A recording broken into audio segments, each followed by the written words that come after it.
You're the general counsel for the Department of Energy, that's correct? Acting. And in all that you've seen, have you seen any effort to replace these jobs that are being canceled by the administration? I have not. I'm not sure that You would have come not. my way. So Yeah. we're seeing 91,000 jobs already gone.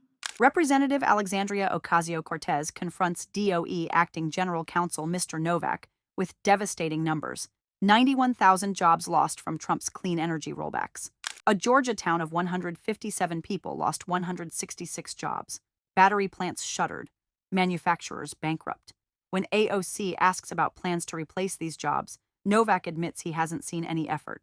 The numbers are damning. The silence is deafening. Are you familiar with how many Americans are employed by the energy efficiency sector nationally? I am not. It's about 2.3 million workers. About 2 out of every 5 energy jobs in the United States are related to energy efficiency. Can you guess what is the fastest growing category of energy efficiency work in the United States? I'm not particularly good at guessing. That's all right. So, yes. It's construction. Okay. So these are construction jobs. Energy efficiency jobs are construction jobs, installation, production, manufacturing, HVAC, building materials, all of it. Now, do you know how many jobs have been threatened or lost due to the Trump administration's closures of clean energy projects in the last 6 months or so, the first half of this year? I'm not aware of any such analysis. 91,000.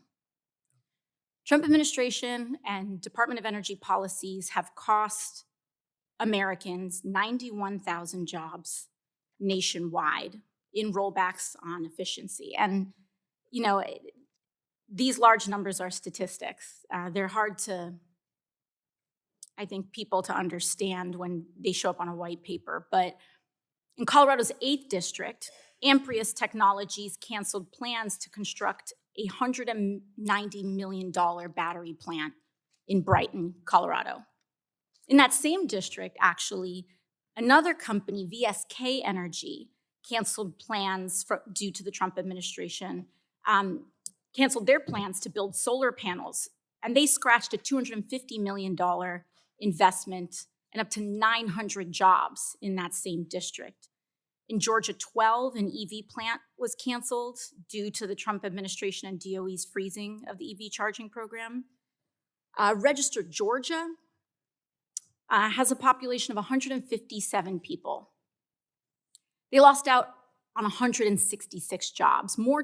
They lost more jobs than they have people in that town because of the cancellation and war on renewable energy and clean energy here.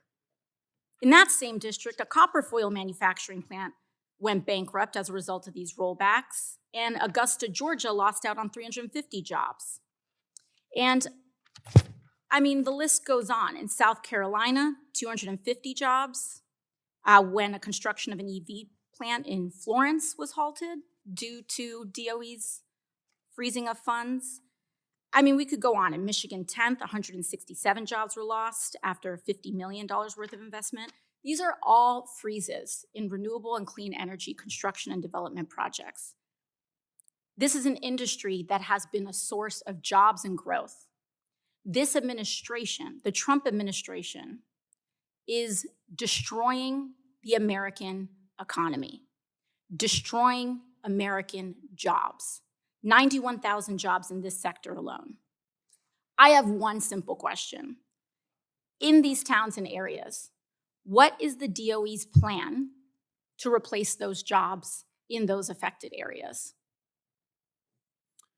I'll say this is beyond the scope of what I'm prepared to testify to today. I'd be happy to take the question for the record in regard to the analysis that you cited here in regard to job loss.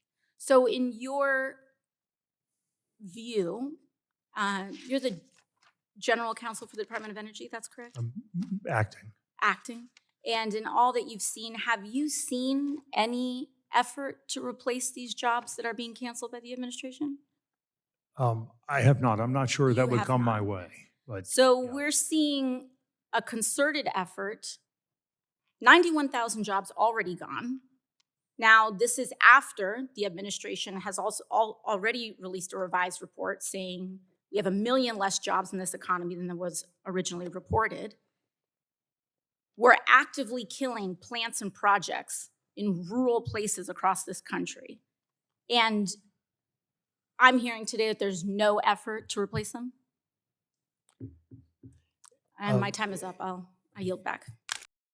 This congressional exchange between Representative Alexandria Ocasio-Cortez and the acting general counsel for the Department of Energy crystallizes one of the most contentious debates in contemporary American politics: the economic trade-offs inherent in the nation's energy transition.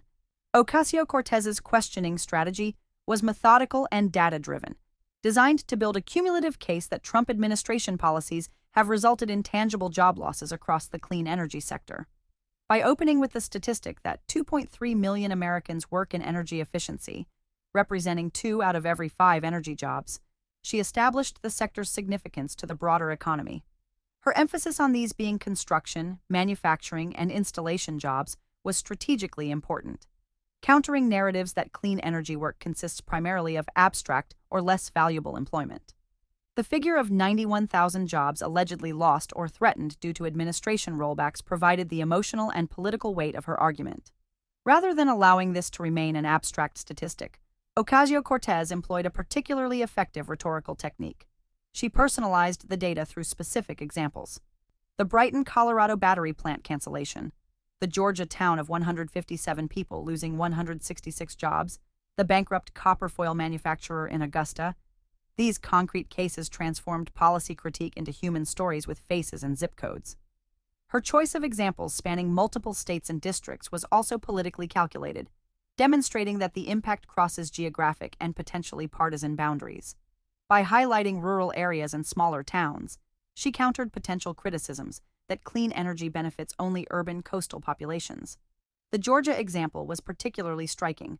A community experiencing job losses that exceeded its entire population powerfully illustrated how concentrated the economic pain could be in specific localities.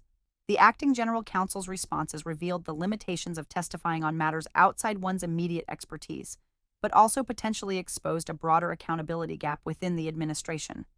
His repeated acknowledgments of unfamiliarity with employment statistics, job loss analyses, and replacement plans could be interpreted either as honest admissions of scope limitations or as evidence of an administration insufficiently concerned with employment consequences of its energy policies. His offer to take the question for the record is standard procedural language, but in this context, it reinforced Ocasio-Cortez's narrative of an administration acting without adequate consideration of economic impacts. The exchange touches on fundamental questions about government's role in shaping energy markets. Supporters of the Trump administration's approach would likely argue that government shouldn't be picking winners and losers through subsidies and mandates, and that unwinding such interventions, while potentially painful in transition, leads to more efficient markets and sustainable growth in the long term. They might contend that jobs dependent on government support are inherently fragile, and that private sector market forces should determine energy investment. Conversely, Ocasio-Cortez's position reflects a view that government has legitimate and necessary roles in facilitating economic transitions, particularly when addressing market externalities like climate change. From this perspective, the clean energy sector represents not just environmental progress, but genuine economic opportunity, and government withdrawal constitutes destructive rather than corrective action. The comparison to the administration's revised employment numbers, showing 1 million fewer jobs than originally reported, adds another layer, suggesting a pattern of economic mismanagement beyond just energy policy. What remains unaddressed in this exchange are several critical questions. How many of these projects were economically viable without continued government support? What analysis underpinned the decision to freeze or cancel these programs? Are there alternative job creation strategies being pursued in affected communities?